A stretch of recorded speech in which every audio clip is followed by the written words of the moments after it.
एक बार गणेश जी ने पृथ्वी के मनुष्यों की परीक्षा लेने का विचार किया और वो मां पार्वती के पास गए और बोले, माता, मैं पृथ्वी पर भ्रमण करने जाना चाहता हूं और पृथ्वी वासियों की परीक्षा लेना चाहता हूं।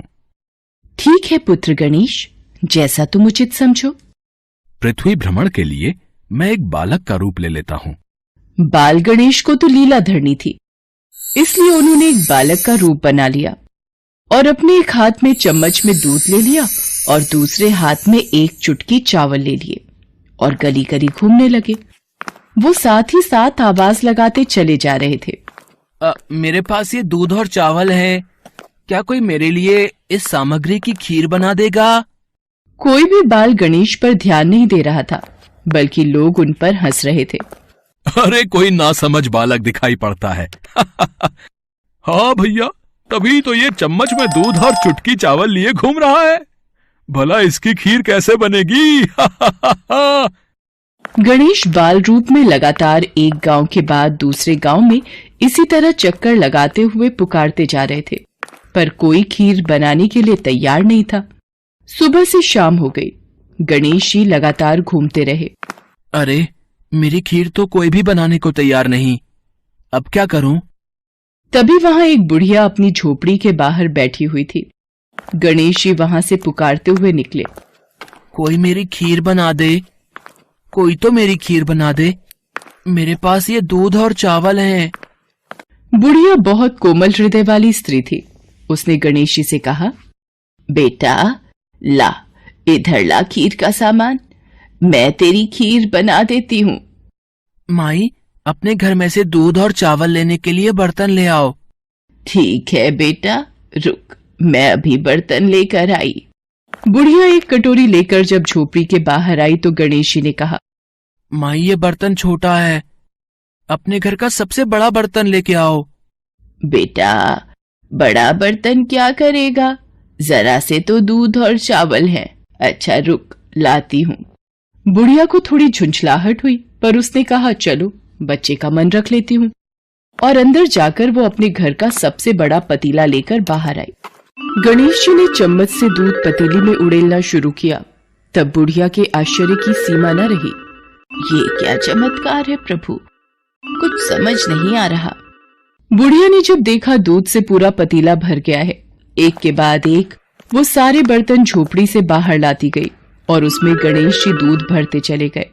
इस तरह से घर के सारे बर्तन दूध से लबालब भर गए। इसके पश्चात गणेश जी बुढ़िया से बोले, माई, मैं स्नान करके आता हूँ, तब तक तुम खीर बना लो, मैं वापस आकर खाऊंगा। बेटा, इतना सारा दूध और ढेर सारे चावल, भला मैं इतनी सारी खीर का क्या करूंगी? माई, आज तुम सारे गांव को दावत दे दो, मैं चाहता हूँ तुम्हारे हाथ की खीर का स्वाद पूरा गांव चखे। ठीक है बेटा, मैं गांव वालों को न्योता दे देती हूँ। बुढ़िया ने बड़े प्यार से मन लगाकर खीर बनाई। खीर की भीनी भीनी मीठी मीठी खुशबू चारों दिशाओं में फैल गई।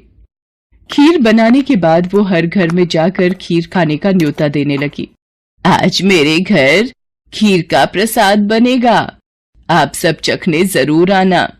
अम्मा, तुम इतने लोगों को खीर कैसे खिलाओगी, कुछ समझ में नहीं आ रहा।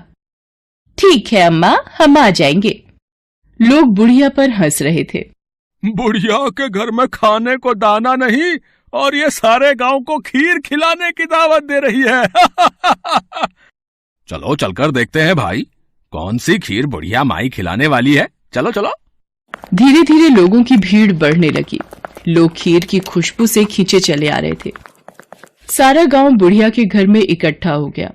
जब बुढ़िया की बहू सुमन को दावत की बात मालूम हुई, तब वो बुढ़िया के पास वापस आने से पहले ही वहां पहुंच गई। उसने खीर से भरे पतीलों को जब देखा तो उसके मुंह में पानी आ गया। ये माँ जी ने इतनी सारी खीर आखिर बनाई कैसे? पर अभी तो खीर की खुशबू इतनी अच्छी लग रही है कि कुछ और सोचने की जगह मन कर रहा है बस जल्दी से इस खीर को खा लूं। बहुत जोरों की भूख भी लगी है। खीर को देखकर सुमन के मुंह में पानी भर आया।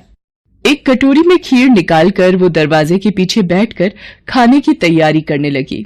इसी बीच खीर कटोरी में डालते हुए कुछ बूंदें नीचे गिर गई और गणपति जी को भोग लग गया। वो प्रसन्न हो गए। अब पूरे गांव को खाने की दावत देकर बुढ़िया वापस अपने घर आई तो उसने देखा, अरे बेटा तू आ गया स्नान करके, खीर तैयार है। चल बेटा, मैं तुझे गरम गरम खीर परोस देती हूँ। माई, भोग तो लग चुका है। तुम्हारी बहू ने मुझे खीर का भोग दे दिया।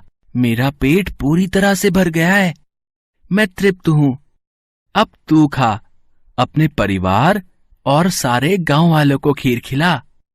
पर बेटा, ये तो बहुत ज्यादा खीर है, सबका पेट भर जाएगा, इसके बाद भी ये बच जाएगी। उस बची खीर का मैं क्या करूंगी? माई, जो भी बची खीर होगी उसे रात में अपने घर के चारों कोनों में रख देना। मेरे कहने पर तुमने इतने प्रेम से खीर बनाई, तुम्हें गणेश की चमत्कारी खीर बनाने का मीठा फल अवश्य प्राप्त होगा। ये कहकर मानो वो बालक न जाने कहाँ गायब हो गया। इतनी देर में गांव वाले भी आ गए।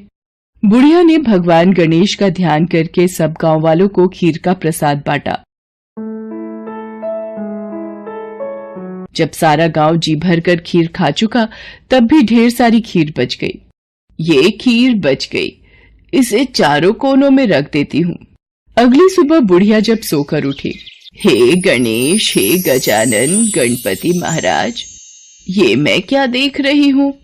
पतीलों में खीर के स्थान पर हीरे जवाहरात और मोती भर गए हैं।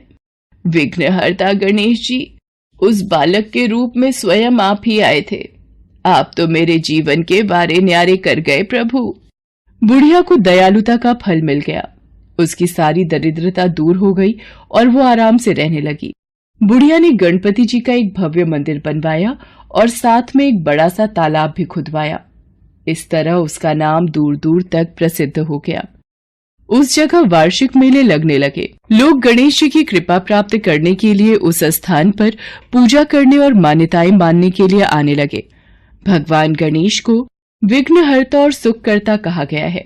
वो अपने भक्तों के जीवन की सारी कठिनाइयों को दूर करके सुख, शांति, समृद्धि और वैभव प्रदान करते हैं।